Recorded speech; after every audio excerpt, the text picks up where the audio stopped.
අනතුරු උනේ බස්වල ස්ටිකර් ගහලා බස්වල කෑලි ගහපු හින්දාද? බස් එකක් ප්‍රපාතයට ගිය ගමන් හැමදාම කෑ ගහනවා තොරම්බල් මේ කෑලි ගලවන්න ඕනේ ස්ටිකර් ගලවන්න ඕනේ කියලා. ඉතින් මල්ලි අයිබෝවන්. ඉතින් නම කියමු අපිට. මේ ඉන්නේ අනුර ඇඩ්වර්ටයිසින් එකේ අයිතිකාර මහත්මයා. මේ ඇයි ඕගොල්ලෝ බස්වල ස්ටිකර් ගහලා කෑලිත් හයි කරලා මේ මොකද්ද මේ කරන්නේ? ජීවිත නැති වෙන්න ඕගොල්ලෝ වග කියන්න ඕනේ නේද? මෙහෙම කමෙන්ට් තියෙනවා. මමත් කියනවා මමත් විරුද්ධයි. මේ හරි භාෂාවෙන් කියන බස් කනවලු ඕගොල්ලෝ. මොකද්ද කියන්න තියෙන්නේ? ගොඩක් කට්ටිය පර්සනලිත් අපිට බැනලා දෙනවා උඹලා කාලා ගන්නේ එමෙම කියලා. ගොඩක් කියන්නේ මං හිතන්නේ අපිත් එක්ක මාර තරහින් මිනිස්සු ඉඳලා තියෙනවා යම් පිරිසක්. හොඳයි ඇත්තටම අපි හොයාගෙන ආපු එකත් ඇත්තටම කියන්න තියෙන්නේ මේක ඇවිල්ලා බස් මොඩිෆිකේෂන් එක නිසා වෙන දෙයක් කියන්න බෑ. හොඳම උදාහරණය මං ගන්න මීට මාස 3කට කලින් ගැරන්ටි ඇල්ලේ මේ විදිහම අනතුරක් වුණා. ළඟම බස් රථයක් ප්‍රපාතකින් පල්ලෙහාට ගියා. ඉතින් එතනදී ජීවිත ගාණක් නැති වුණා. එතනදී මොඩිෆිකේෂන් ප්‍රශ්නයක් තිබෙත් නෑ. ඒක රාජ්‍ය පරිපාලනකින් වෙන දෙයක් වෙලත් ඒ වගේ අතපසුවීම් වෙලා තිබ්බා. හැබැයි මේ ප්‍රයිවට් බස් එකක් මේ විදිහට ගියා ගමන් තමයි මේ ආපහු මේ විදිහට මේ ප්‍රශ්නේ උඩට ආවේ. ඉතින් මට කියන්න තියෙන්නේ ඇත්ත වශයෙන්ම මේ වෘත්තිය අපි ජීවිත නැති කරන්න කියලා හිතාගෙන කරන දෙයක් නෙමෙයි. දැන් ගොඩක් අය බයින්නේ අපි ජීවිත නැති කරන්න කරනවා කියලානේ. ඇත්ත වශයෙන්ම ලේලන් බස් එකත් එක්ක තරහ මිනිස්සු පිරිසක් ඉන්නවා. පොඩි කාලේ ඉඳලා අපි ඔයා ඇතුළු හැමෝම අපි දැකලා තියෙන්නේ ওই ලොකු බස් වලට වැඩිය ලේලන් බස්. ඒකට හේතුව මම මේ කියන්නේ ලේලන් බස් තමයි ලෝකේ තියෙන හොඳම එක කියලා නෙමෙයි. හැබැයි ලංකාව දියුණු වෙන රටක්. ඒතර මේ රටේ තියෙන සමහර පාරවල ওই ලොකු බැලූන් තියෙන බසස් යන්න බෑ. එයා සස්පෙන්ෂන් ඒවා කැඩෙනවා. ලොකු මේන්ටෙනන්ස් කොස්ට් වැඩි. ඉතින් ලංකාවට උචිත හැම වතින්ම හරියන වාහනේ විදිහට දැනට තියෙන්නේ ලේලන් බස් එක. දැන් පරණ බස් හදලා අපි ලඩි පාරට දානවා කියලාත් කියලා තියෙනවා. මං හිතනවා ගියොත් අර බස් එක බලන්න පුළුවන්. ඒ බස් එක කොහොමද අපි කරන්න කියලා. අපි යන්කෝ එන්නකෝ බලන්න. මේ බස් එක අපෙන්ම අවුරුදු 12කට කලින් ස්ටිකර් කරපු බ්‍රෑන්ඩ් නිව් බස් එකක්. මේ බස් එක දුවන්නේ ඔය හපුතලේ වගේ ඇත්තටම කැඩිච්ච පාරවල් තියෙන ප්‍රදේශයක දුවන බස් එකක්. ඉතින් මේ බස් එක අවුරුදු 10 12 දුරනකොට මේව ඇත්තට නඩත්තු කටයුතු වෙනවා. මේ කස්ටමර් අපි ගාවට ගෙනත් දාලා තියෙන සම්පූර්ණ ඉන්දියාවෙන් ආව බොඩිය සම්පූර්ණව අපි ලෙහලා ගලවලා මේ අලුතෙන්ම තහඩු ගහලා තියෙන්නේ ඉන්දියාවෙන් එන ගේජ් එකට වැඩිය ඝනකම ගේජ් එකක් දාලා මේ වීදුරු ෆ්‍රේම් වලට පේනදී මේ දිරලා තියෙනවා.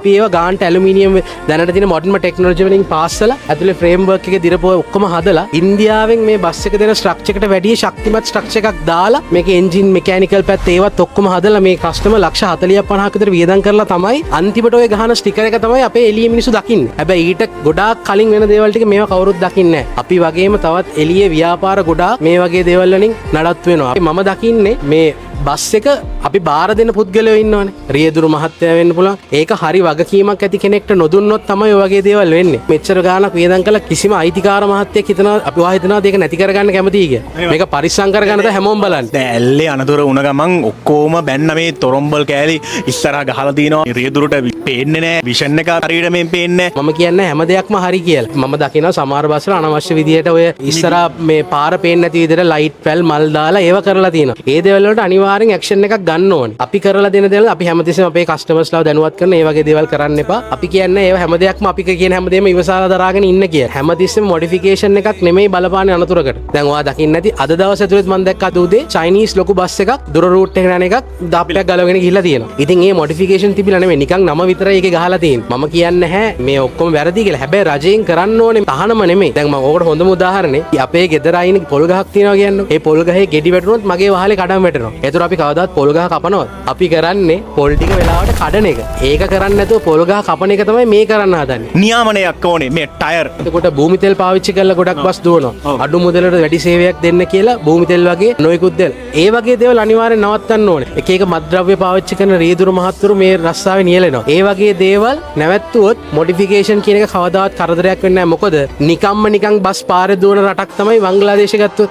ඒ බස් මුකුත් කරන්න තහනම්. ඒවැ ටයිම් කීප වෙලා යකඩ පොල්ලකින් තමයි බඩ මෙහෙම ටයිප් කරලා හරි ඔබේ කාලේ හරි යන්න කියලා ඒ වාහනේ යවන්නේ. ඒ වගේ කාලයක් උදා කරගන්නවද මේ තියෙන දේපල ටික ලස්සනට පරිස්සම් කරන අපි වගේ කට්ටියට උදව් කරනවද කියන එක ඇත්තටම මේක බලන නිලධාරීන් හිතන්න ඕන දෙයක්. මොකද මම මේ කතා කරන්නේ මගේ ආයතනය විතරක් පරිස්සම් කරගන්නේ මං වගේ තව ආයතන 100,000 ගාණක් තියෙනවා ලංකාවේ ඇතුළත. අපිට ලොරි ගැන කතා කරන්න නමුතුණානේ. හොඳ වෙලාවට මතක් කරේ. අපි බස් විතරක් නෙමෙයි ඇත්තටම අපි අවුරුදු 30ක් පරණ කම්පැනි එකක්. දැන් අපි ලොරි බ්‍රෑන්ඩින්ග්ස් ඕනම ලෙවල් එකේ කෝපරේට් බ්‍රෑන්ඩින්ග්ස් අපි ගාවට වාහනයක් දුන්නොත් තමන් තමන්ගේ බ්‍රෑන්ඩ් එක අපි ඒක බ්‍රෑන්ඩ් කරලා දෙන්න ලෑස්ති. හැබැයි අද වෙද්දී අපි ලංකාවේ ප්‍රසිද්ධ කම්පැනි ගොඩකට මේ දේවල් කරලා දෙනවා. හැබැයි ඒ ආයතනවල සමහර රීදුරු මහත්තුරුන්ට ඒගොල්ලන්ගේ ඩිස්ට්‍රිබියුෂන් එකේ යනකොටත් සමහර පොලිස් නිලධාරීන් ඒගොල්ලන්ට කරදර කරලා තියෙනවා. කොහොමද මේ වගේ බ්‍රෑන්ඩින්ග්ස් ඔයගොල්ලෝ කරන් යන්නේ? පොතේ තියෙන ඇලුමිනියම් කලයක නම් බොඩි එක තියෙන්න ඕන ඇලුමිනියම් කලයක විදිහට. හැබැයි අපි ලංකාවෙන් එළියට ගිහලා බැලුවොත් කොකා කෝලා පෙප්සි වගේ ලෝක ප්‍රසිද්ධ බ්‍රෑන්ඩ්ස් ඒගොල්ලන්ගේ වැඩිපුරම ධනයක් වේදම් කරන ඇඩ්වර්ටයිසිං වල. ඒ රතු පාට ලොරියක් නෙමෙයි රතු පාට කරලා දුවන්නේ. අපි ඉල්ලන්නේ හරි වර්ණය වෙනස් කරන්න බෑ අපිට ඕන විදිහට. අපි එහෙම මොකක් හරි කම්පැනි එකේ පාට උදාහරණයක් විදිහට දම් පාට නම් දම් පාට දාන්න